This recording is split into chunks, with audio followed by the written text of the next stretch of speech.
Hey everyone, I'm Josh Loftus, and this is the Everyday and Monday podcast, the podcast where we talk about everyday people doing everyday things in everyday churches. Whether you're a pastor, a plumber, or that person that doesn't know what a zipper merge is, this podcast is for you. This is where we find value in the trenches of Christian life. Welcome to Everyday a Monday, and in the trenches with me today, I have a very special guest.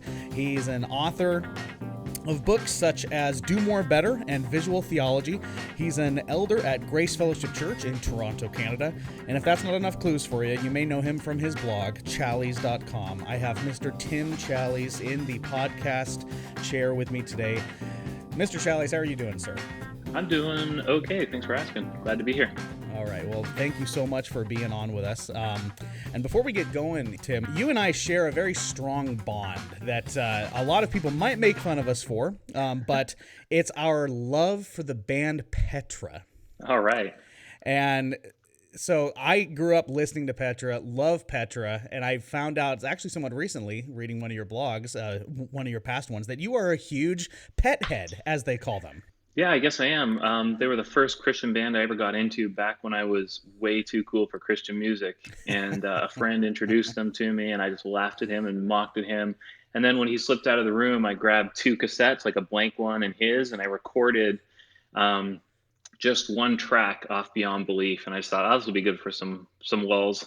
And took it home and listened to it to laugh at him a few times, and then went out and bought the tape and ended up listening to it repeatedly and becoming quite a fan. And they played a pretty significant role in my life. Now, I know this is way too long for what you wanted to talk about, but the funny thing was, I love it. My mom was like, you can't listen to that Christian rock and roll music stuff. And she was, my parents were hardly fundamentalists, but still that was a bridge too far for them.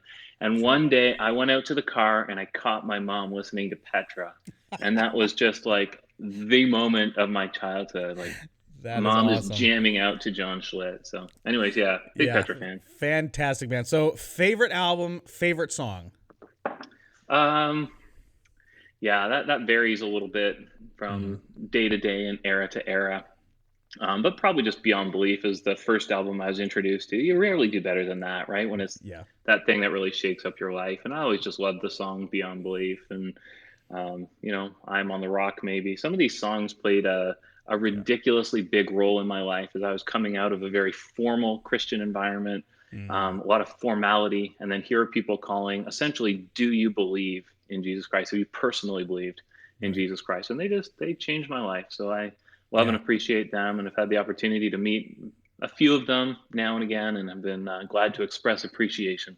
So cool. Yeah. No, Petra is a band that's always, it's always there for me. It's never, I've never gotten over them, right? I've gone into many other genres of music and many other bands, but Petra is always the constant. Never gotten over them, but I'm glad they quit when they did, because it was starting to get a little much.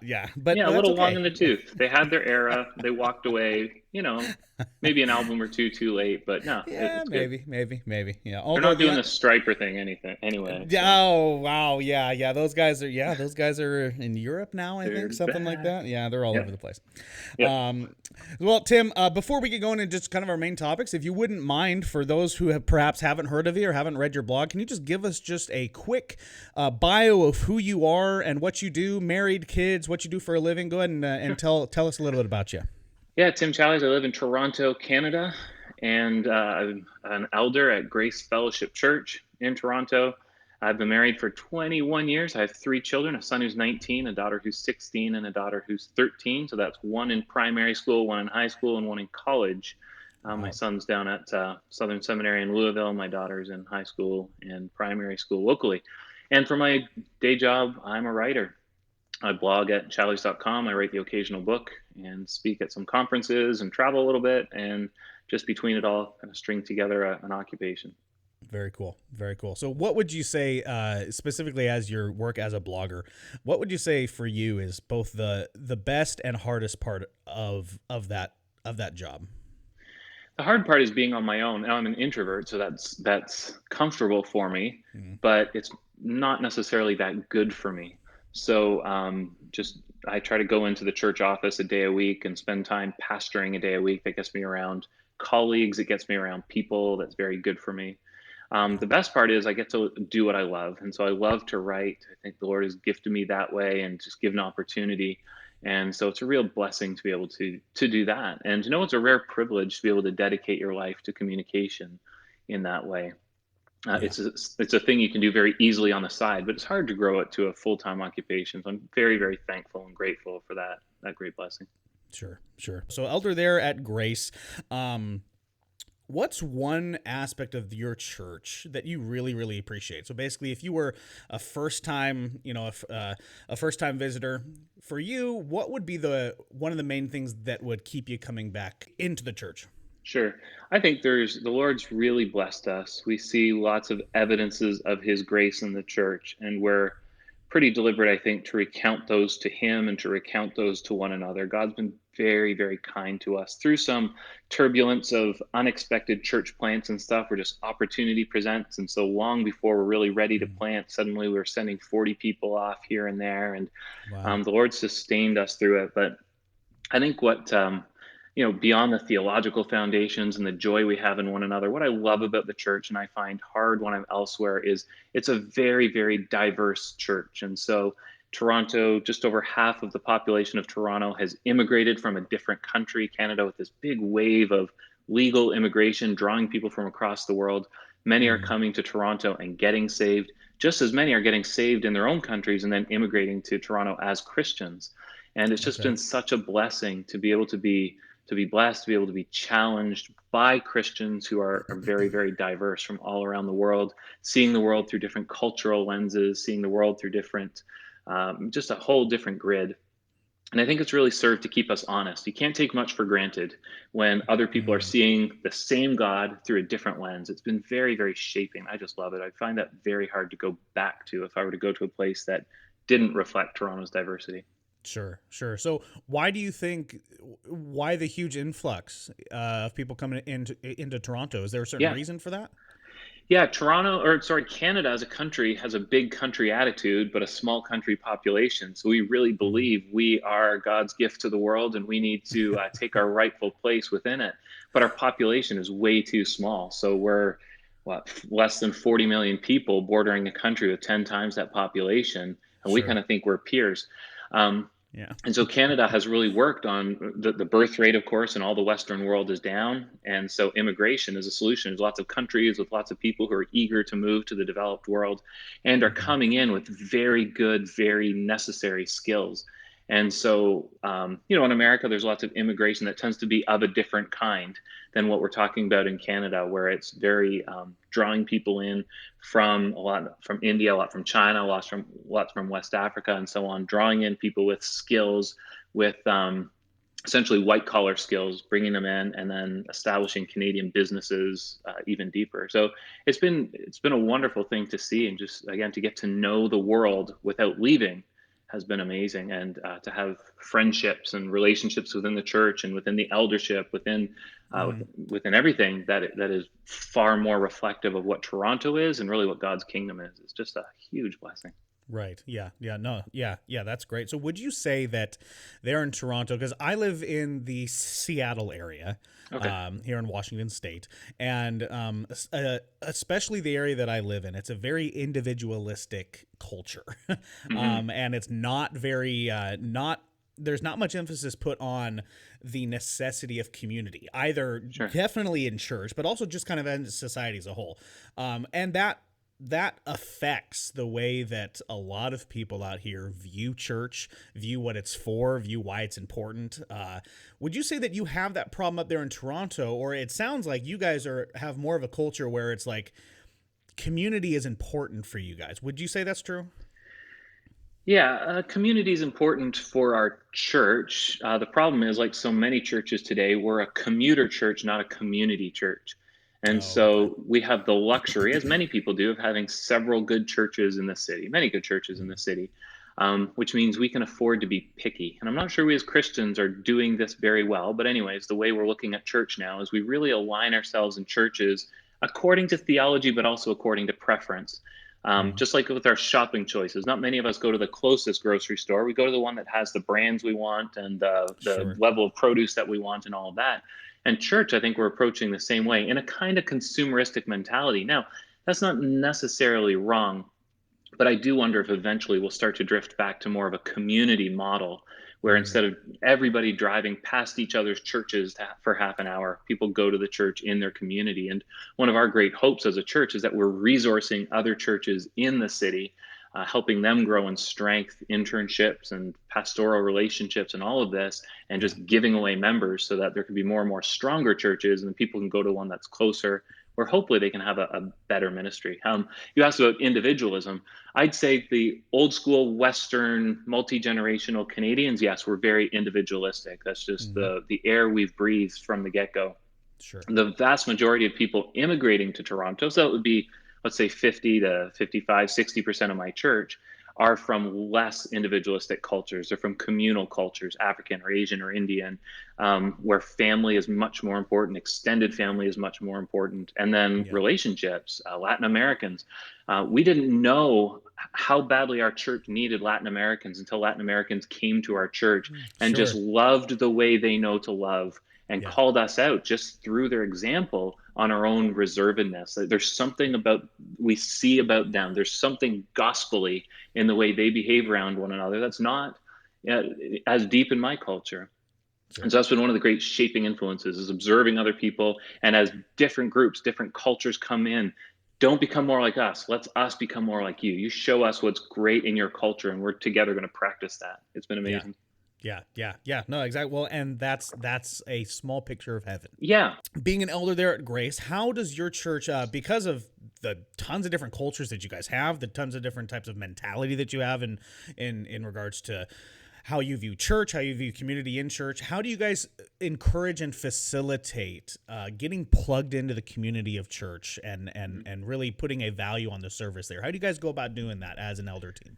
Yeah, generally we have 3 opportunities a week for the church to gather corporately. So we have our Sunday morning gathering, and we're very committed to never doing 2. We will hopefully, this is the kind of thing you say, but we would really want to just keep planting at about 300 people, which is about where our gym starts to get uncomfortable. So once we get about 200, 250, we're starting to think about planting.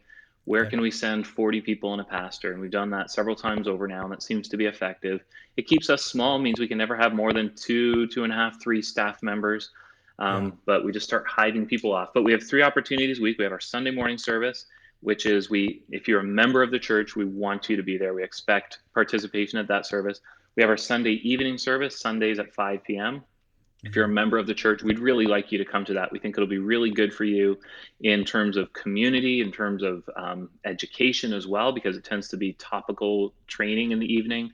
And it'll also then guard your Sunday. It keeps you honest on Sunday because it bookends the morning and evening. And what you tend to do then is fill the day, not with sports, not with work or other things that may be good, but with people. And so it calls Sunday to be a day set apart.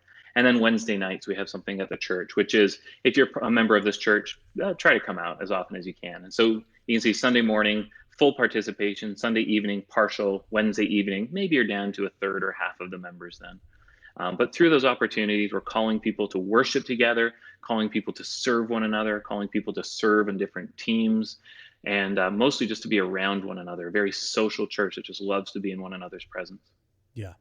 No, that's fantastic. So as you do that, as the leadership there, obviously you run into people, as I'm sure as we do out here, you run into people who are either ignorant of what it means to truly be a good church member and plugging into church and serving there, or you have people that just don't see the value in it, right? So how do you go about explaining to somebody that would come to you and say, Tim, I don't understand the value of church, of serving in church, of being part of a community, of being part of an accountability structure. How do we go about changing kind of this culture that's very prevalent where I'm at, sounds like prevalent in some of the pockets that you're at?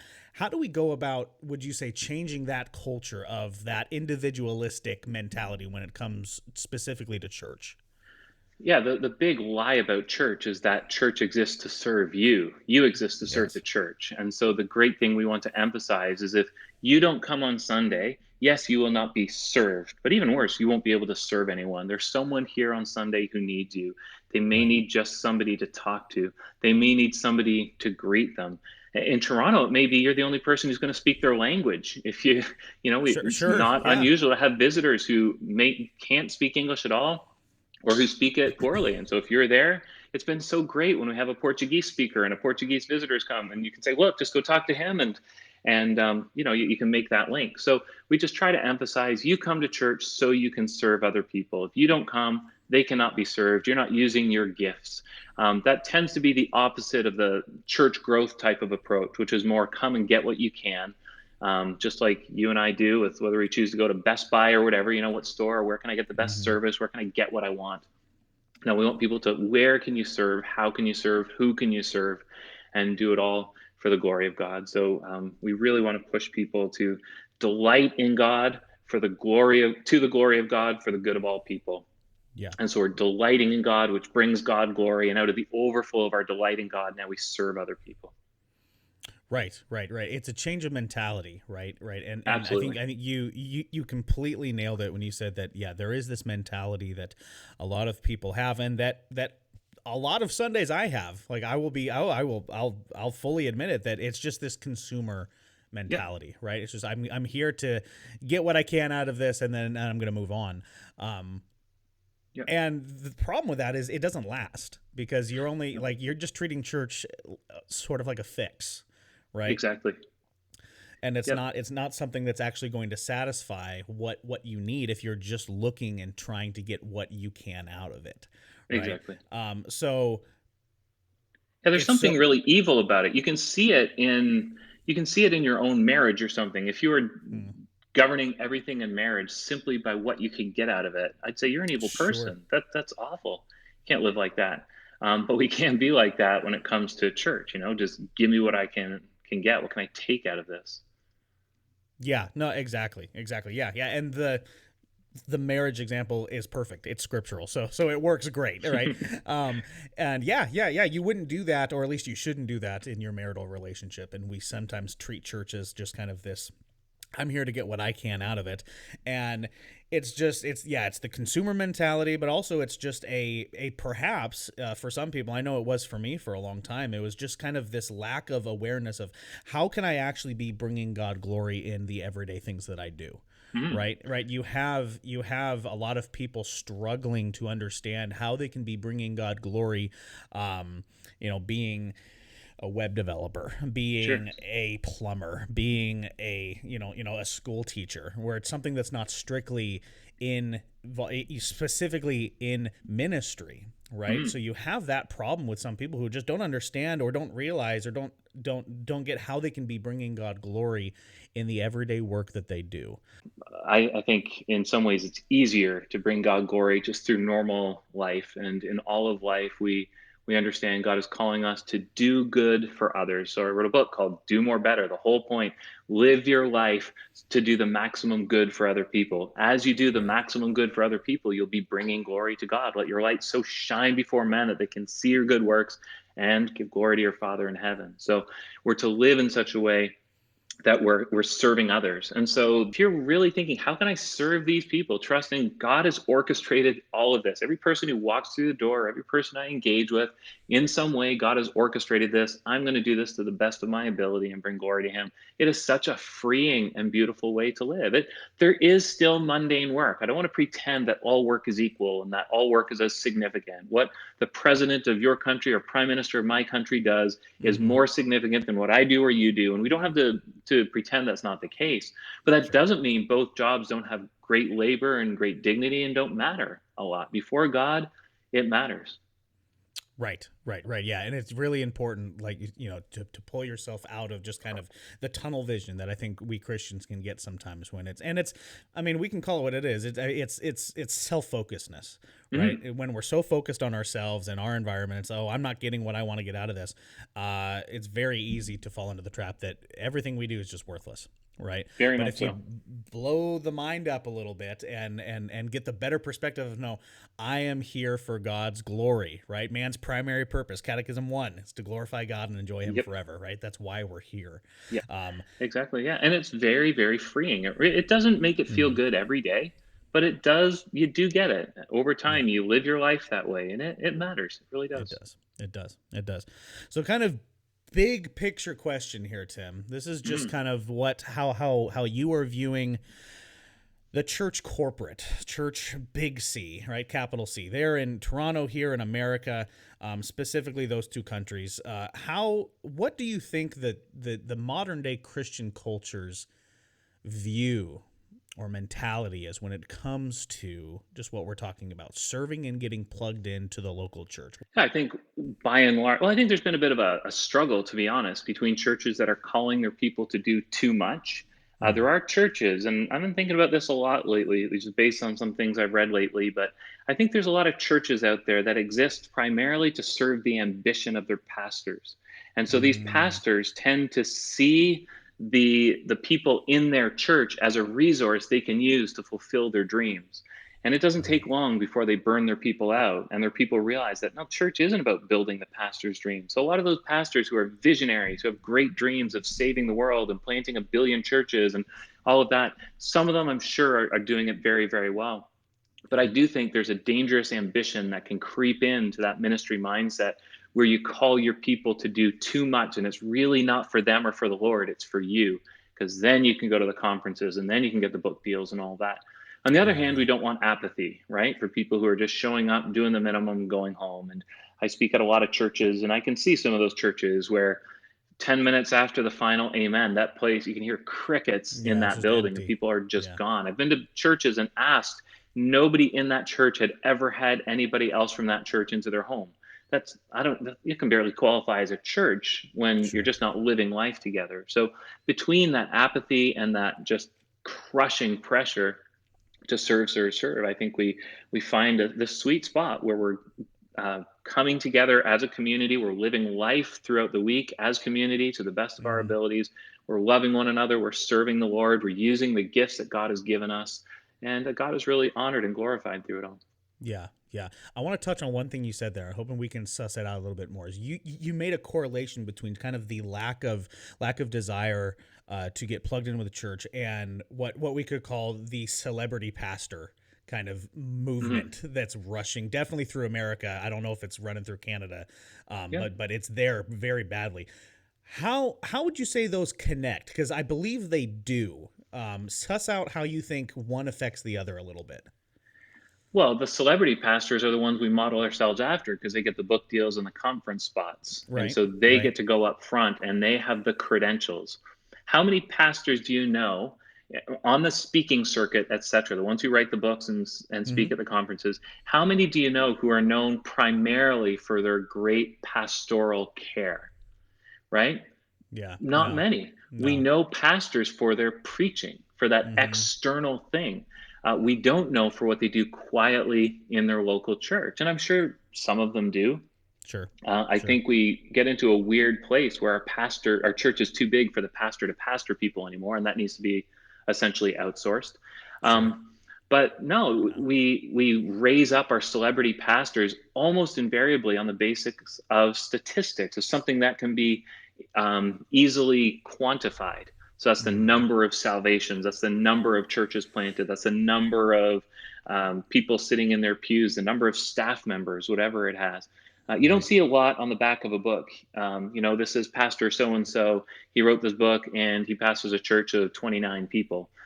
It's always, I think there's a cutoff of like 800 or something where they're not going to put it. It's embarrassing if you don't have at least that. There needs to be at least 800 people, or else your book isn't being published. Right. Or they might publish it, but they won't put that in your biography, right? Your little blurb on the back. Right. So we measure these things wrongly.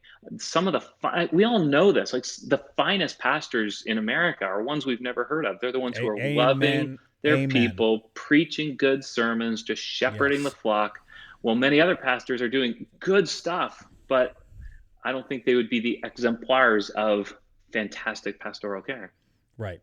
Well, yeah, no, and that's exactly true. And that's something that I'm hoping is a resurgence, especially in the more reformed circles, is getting the value back to the local pastor and the local church. Because I have been blessed hugely by your blog, by people like R.C. Sproul and John MacArthur and all of the really big names, but none of them were there when I am hurting. right? None of them are there when I need to be confronted on sin. None of them are there when I need to be encouraged and held accountable. It's my local pastors that are in my life, are texting and calling me, multiple times a week, asking me how I'm doing, calling me out on my junk, all of that, right? They are the ones that are doing it, and that is where the value is. But for some reason, we're kind of like Israel that wants a king, right? We have just this mentality like, no, we need somebody to look at. We need somebody that we can say, yeah, that's my guy. I'm of this person. I'm of this person.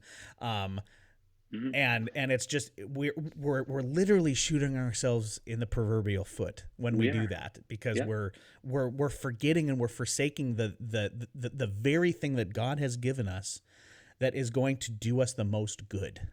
Absolutely. Yeah. Right. No, I fully agree, and I think there is a real call to simplicity. Speaking personally, I get lots of really encouraging invitations to go hither and yon and to speak at conferences great and small and churches great and small and all of that. And I don't take those things lightly. But when people are in their absolute darkest moment and they call me and say, can you just come and put your hands on us and pray for us? Yeah. That gives me a lump in my throat even now. Yeah. That standing in front of you're there. I'm there, and just the honor of doing that it's so far transcends the honor of standing in front of hundreds or even thousands of people. The being there physically with them in the same space, even touching as we pray about the hardest thing they've ever gone through in their life. I can't even do that without getting a lump in my throat, because there's nothing that's a deeper honor than that. That is truly the great blessing of being an elder, being a pastor. Yeah. Well, and that is when you truly experience the church. Right? Exactly. Right. And that's when the church needs to be the church. All these conferences are wonderful, but they're gravy.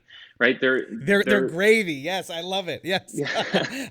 It's true. They're the luxury we have it's the sprinkles. Because we have too much money and too much opportunity and all that. And it's great. Let's take advantage. Let's go to the conferences and enjoy them and be blessed by them. Sure. But the real thing is the local church. That's God's little outpost in my neighborhood, in your neighborhood. That's where he's doing his great work, and we must not forget that. We must not judge the church by what we see and hear at conferences. Got to judge it by what we see in our local churches. That's where God's working. Amen. I love it. Absolutely love it. So, all right, Tim, growing up in the church, being in ministry, anybody who's been in ministry of any amount of time or grew up in the church any amount of time, you have those stories, right? You got those unforgettable, crazy, funny, hilarious moments in church experiences. There's been some weird ones. How about when somebody shows up who reads your blog and decides to visit your church? Okay. And so, especially through the summer, quite a lot of visitors are in Toronto on vacation. I was like, hey, I know that church, so I'll go there on Sunday. But what if they choose to come to church particularly to rebuke you for something you said? And not only that, like I'm a pastor of that church. After church is prime pastoring time, right? Like find my people, talk to them, pray with them. Yeah. And this person is on me and just really, really worked up and angry. So I've had that happens at conferences, of course, sometimes, but that's probably one of the stranger of the episodes that happened in the local church. Yeah. That's fun because you can see them coming too, right? It's like I don't know this person. Our church isn't that big. They're a visitor and they've got that face that's about to rip me. Right? They do not appreciate my view on fill in the blank. I believe it was actually divorce and remarriage too, which is just such a random thing to confront someone on. All right. Well, Tim, we are almost done with the podcast, man, but not quite yet. It is now time for the Monday Hot Takes. And this is when I ask you a bunch of random questions. You can give me the first thing that pops into your head. You ready for these? Sure. Okay, let's do it. First one. What's one band or musical artist that you're really into right now? Need to Breathe. Need to Breathe. Going old school. Good for you.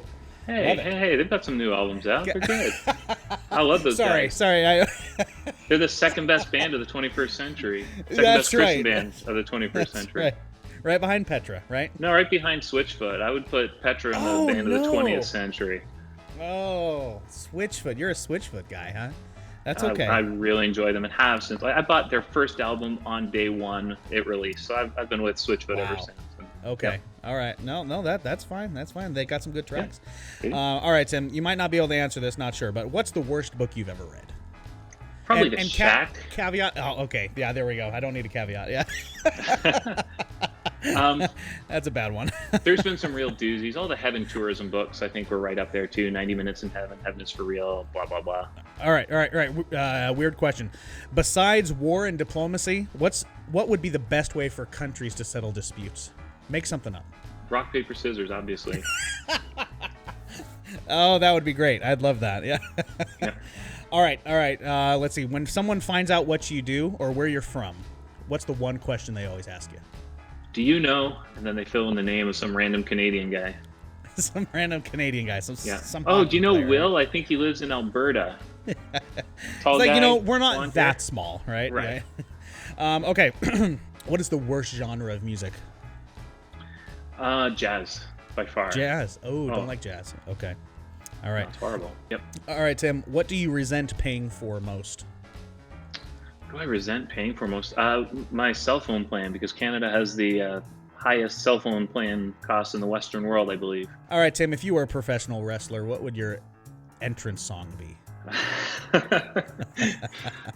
I'm loving the mental picture here as well. Yeah, it's good. Yeah, stuff. I'm just trying to think when the last time was I saw anything even closely related to wrestling. I suppose. I mean, pick a hype song, man. You know what gets you hyped? Hello, Hurricane by Switchfoot. Okay. That would also probably tell you what my name would have to be or something. Hello, yeah. Hurricane Challies, right? Yeah. Or maybe Ring of Fire. Ooh, Ring of Fire. There we go. That wouldn't be bad. Okay, coffee or tea? Coffee, always. All right. What is something about current Christian culture that is annoying to you, Tim? The overuse of the word gospel. Oh, wow. Okay. Yes, gospel this and gospel that. Oh, wow. That's a whole different subject. That is, but I see what you're saying, and I agree with you. Yeah, for sure. Use it precisely or it loses all meaning, right? It's true. Yeah, for sure. This is a gospel issue, my friend. This is a gospel issue. It's like, well, that's every issue. You don't have to say issue. Or no issue, depending. Or no issue, right? One of the two. What it is a trump card. You can't... Yeah. You can't do anything once I say this is a gospel issue. No. It's kind of like saying, God told me to tell you exactly. This. It's like, exactly. Like, okay, I'm supposed to say you're wrong? Like, right. I am willing to say you're wrong, by the way, but yeah, carry on. Yes, that's fair. Let's see. What's one food you could never give up? Sour Patch Kids. Sour Patch Kids. Oh, good man. All right. So sticking with the movie theme then, have you ever walked out of a theater because the movie was so bad? And if so, what movie? Yeah, The Mummy. I used to work at a Starbucks that was right beside a movie theater, and there was sort of this agreement, movies for coffee. It's one of those movies, and I just thought, oh, this is just so stupid. But can't take it. I walked out. It wasn't worth the coffee. Yeah. No. If you had to do karaoke, what would your karaoke song be? Well, first I wouldn't, because I'm as boring and introverted as I've said, so I never have and never will do karaoke. If I did, I would probably just do something with no words in it. So, like the Chariots of Fire soundtrack. You just stand there and just like Rowan Atkinson. Remember at the opening ceremonies of the London Olympics when he just did the one key? That was one of the most brilliant pieces of comedy I've seen, and there were no words. Well, I saw a video. A friend sent me a video of this guy. You know, all the American TV, like America's Got Talent, Australia's Got Talent, right? It was some guy who did just that. His talent was he got up there with a microphone, and it was like a karaoke thing. You saw the line going across, and it was the song Tequila. Right, I saw that. You know, and so it's playing, and he just goes, Tequila, like that. The crowd goes nuts. Like we get excited about such weird stuff. Yep. Oh, that's funny. All right, Tim, last question. If you could do one thing over at your wedding, what would it be? Get a better photographer. Oh, I've heard that a couple times. Did yours just not come out, or were they just weird? They just didn't work very well, and he took it in some weird format that is apparently proprietary, so we've never been able to do anything with them. Oh, no. Yeah. That's horrible. I'm sorry. That it was like some industrial, I don't even know what, but it's like, no, you're not submitting them to the government. It's just me. Yeah. I just need it in a JPEG. Like, right. It's not that hard. It should not have been that hard, no, but apparently it was. Oh, that's funny. Well, Tim, before I let you go, man, roll out the red carpet. Tell people where they can find you, where they can go to read your stuff, man. Great. Challies.com. That's where I blog every day. And if you want to read a book-length thing, go to Amazon and look for Challies, or go to Westminster Books and look for Challies, and you'll find something. But the blog is the main thing. Right on. Challies.com. Everyone head over there and read Challies.